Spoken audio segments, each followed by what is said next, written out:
Пасмурная погода с утра не отменяет праздничные планы. Палатки расставили, столы накрыли. К выставке все готово. Бисероплетение, живопись, графика, керамическая лепка. Разнообразие удивит любого. Этот стол, к примеру, подготовил Кантышевский дом культуры. Каждое изделие – кропотливый труд. В честь праздника дети постарались на славу.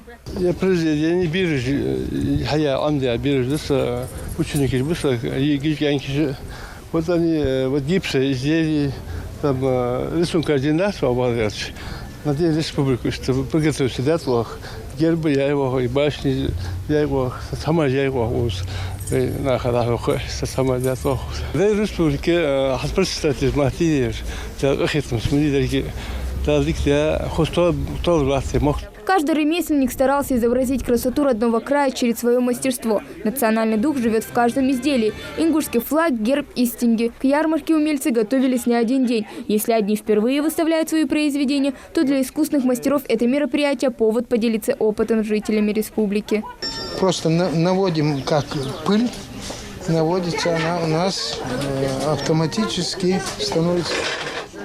С работами кавказских мастеров ознакомился и глава республики. Здесь Махмуд Али Калиматов внимательно осматривает деревянные шкатулки, сделанные вручную. А здесь уже украшения дагестанских ювелиров. Кольца, серьги, кинжалы тоже исключительно ручной работы. Далее глава региона остановился у шатра ингушских рукодельниц. Зайнаб Зарахова одной из первых начала возрождать мастерство валяния и шитья из овечьей шерсти. На суд посетителей представлены ковры. Это цех, где будет шерсть наша, подготовлена для вас, чтобы вам ее не покупали. У нас ингушки все тушинскую закупили, у нас уже 7 тысяч, 5 тысяч купили уже приплода, а не было шерсти с Елмети.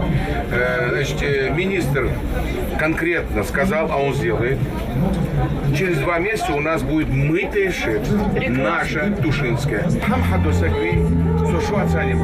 От мала до велика сегодня здесь собрались вместе, чтобы разделить радость этого праздника, изучая плоды труды мастеров. Мадина Ганижева вместе с коллегами тоже решила не оставаться в стороне от яркого события. Здесь показана наша необычайная самобытность нашего народа, необычайный колорит, потому что вот глядя вот на эти красивые экспонаты, сразу же вот гордость переполняет за наш народ. Это все, вот эти работы сделаны к 29-летию со дня образования нашей любимой Ингушетии.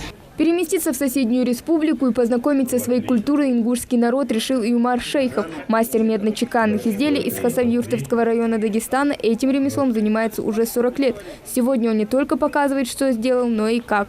И вот ваша, можно сказать, одна красивая девушка заказала вот этот кувшин, вот попросила по-ингушски написать. Поздравить с праздником ингушский народ съехали жители со всей страны. Батрудин Ибрагимов приехал из соседней республики, Дагестана. Несмотря на то, что прошло уже 30 лет, своих армейских друзей мужчина не забывает.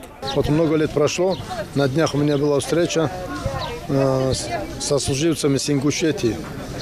Наверное, можете увидеть мой сослуживец.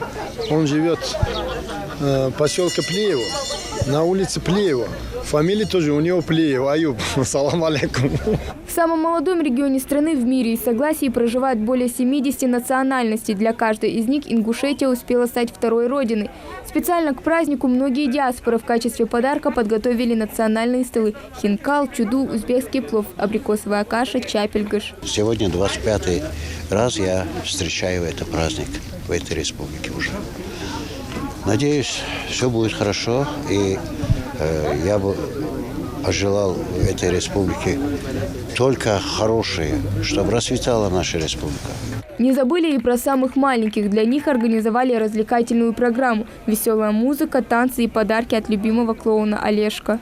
Маркуша побеждает! Она становится мисс Улыбка! В общем, народные гуляния прошли на славу. Ну а самое главное, голодным и грустным отсюда никто не ушел. Хава Гагиева, Хасмагомед Майсигов, Новости 24.